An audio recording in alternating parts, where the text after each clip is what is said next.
Today, my friends and I started celebrating the Halloween season by going to a haunted farm off in the outskirts of town. I use the term haunted loosely because this place is really just a scaled-down theme park that's been in the region for over 20 years. I don't scare easily, so I wasn't expecting much from the visit aside from a bit of lighthearted fun with friends. Who would have thought after an evening of cheap jump scares and screaming mostly just to be polite, I'd find myself sitting in my bed genuinely shaking in fear. I certainly didn't, yet here I am. All because something followed me home. Whenever a car drives down the street, I can catch glimpses of it, crawling down my neighbor's house towards mine as if it's fucking toying with me. It all happened because of that damn farm. We arrived at the farm late in the afternoon. It was nice out, not too hot, not too cold. The farm was neat, though it wasn't overly spooky looking in the light of the day. They'd built a few old Wild West style houses they decorated with pumpkins and giant spiders and a few creepy mascots walking around. Sprinkled demonic baby dolls where they saw fit. In the daytime, this place was a playground for kids.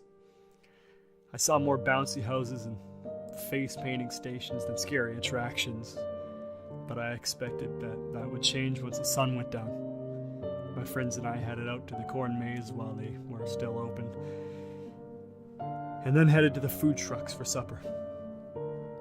By the time we were done eating, it was finally dark out, and the toddlers had sprouted into teenagers, as expected. The park got a lot creepier at night. They turned on the fog machines and colored lights to give the place a surreal atmosphere. The mascots had changed their makeup from sort of menacing but still friendly to almost demonic, with a few vampires and masked witches thrown in for good measure. It was fun. Not that scary, but fine. I'm not trying to make myself out as some unshakable badass or anything, but honestly, I don't scare all that easily. I'm not really susceptible to things I know aren't real. Creepy music and plastic hatchets just don't work on me. You could blame my time hanging around nosleep for the desensitization, but the truth is, I've always been pretty numb to horror. I'm more afraid of practical things like being stuck in line for a haunted hayride for an hour and a half with a bunch of rowdy 13-year-old kids screaming profanities to try and shock one another.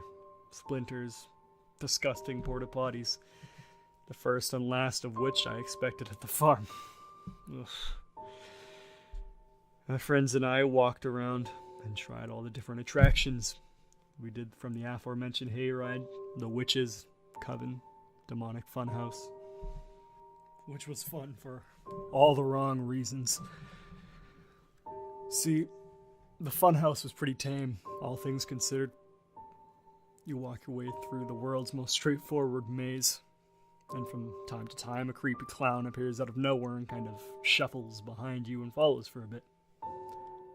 I could see how that might be a bit unsettling to kids, but, these clowns were all actors, and they weren't allowed to actually touch anyone, so there really wasn't anything to be scared of in the first place.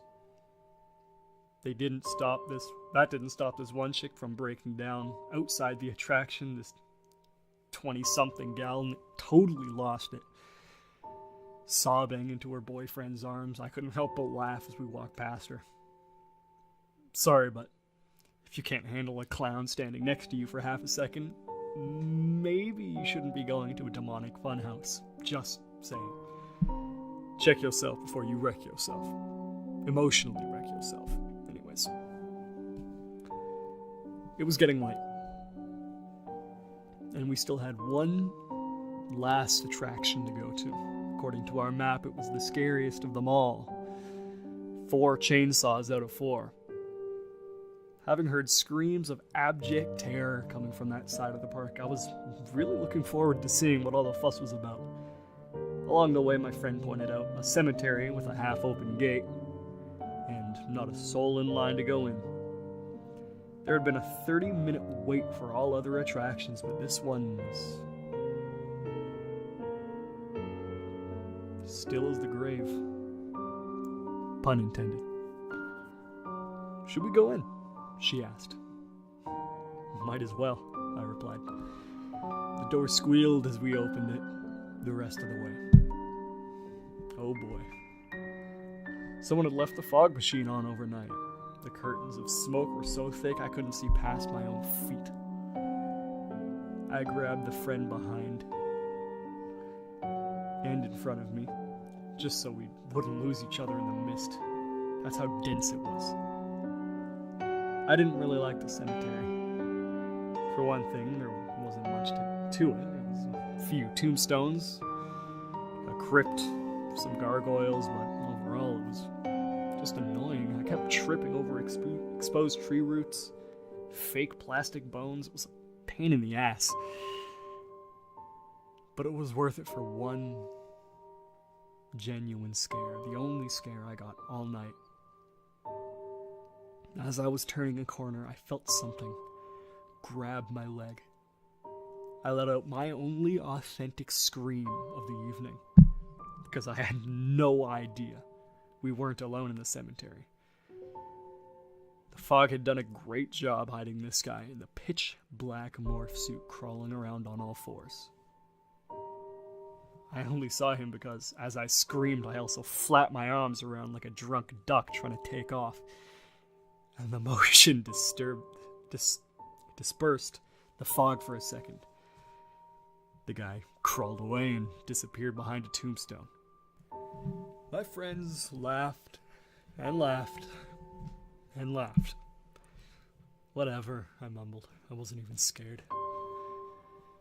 We found our way out of the cemetery after that and headed to the main attraction. The wait was longer than any other attraction at the farm because it was, allegedly, the scariest of them all. The cream of the crop. Hell, after the scare I'd gotten at the cemetery, my expectations were pretty high for this one. And meh. It was fine. I mean, there were guys in realistic pig masks running after us with chainsaws, but even in the dark I could tell the blades weren't actually moving. I didn't feel like I was in danger. Well, aside from the very real danger and possibly losing all blood circulation in my arm when one pigman jumped out in front of us, and my friend grabbed me so tightly my fingers went numb. She screamed and just kind of stared at the pigman, unfazed. I half expected him to tell me to feed the pig. "Not tonight, buddy. Not tonight." We drove home after that and chatted about our favorite parts of the night. "You got so scared at the cemetery?" taunted Jules. I huffed. "That dude startled the shit out of me." The car went silent. "What guy?" someone in the backseat asked. "Dude in the morph suit," I answered. "Huh?" "It was crawling on the floor." "Didn't see him." I shrugged. It was foggy. We went back to chatting. Eventually, I dropped off everyone at their places. I wasn't tired by the time I got home, so I booted up my computer and uploaded the photos we'd taken that night. Everything was pretty normal until we got to the cemetery, or rather after the cemetery. Morph suit guy was in the background of all the other photos I took, which was really strange to me since I thought the mascots were supposed to stay in their attractions. They had these lame bios for their mascots on the website, so I looked him up just to see what he was. He wasn't listed. I felt a small knot in my stomach, but laughed it off. There were plenty of guests in costumes. Maybe this was an annoying teenager having fun. At this point, I thought I could hear a squirrel or something scratching at my bedroom window, but couldn't spare a glance. I was too busy staring dumbfounded at the website. I click on the venue map link. I'd noticed a distinct lack of a cemetery. The thought did occur to me that this was all intentional on part of the people running the farm. A great way to get one last scare out of their guests after they'd gone home. It was as easy as not drawing a cemetery on their little cartoon map, and as simple as not including it on their list of attractions. As easy as omitting one spooky mascot from their character bios. I wish that were the case. I wish that when I looked out the window, I hadn't and seen the figure of the morph suit staring back at me, and quickly skittering backwards across the yard and up to my fucking neighbor's roof. I wish he'd stop crawling near whenever I blink or look away. Every time I focus on my screen to write another line, I catch him in my peripheral vision. He's at the window right now. I give him a quick glance and he runs away. I can't help but worry what'll happen when I close my eyes and fall asleep. I think I'll find him soon.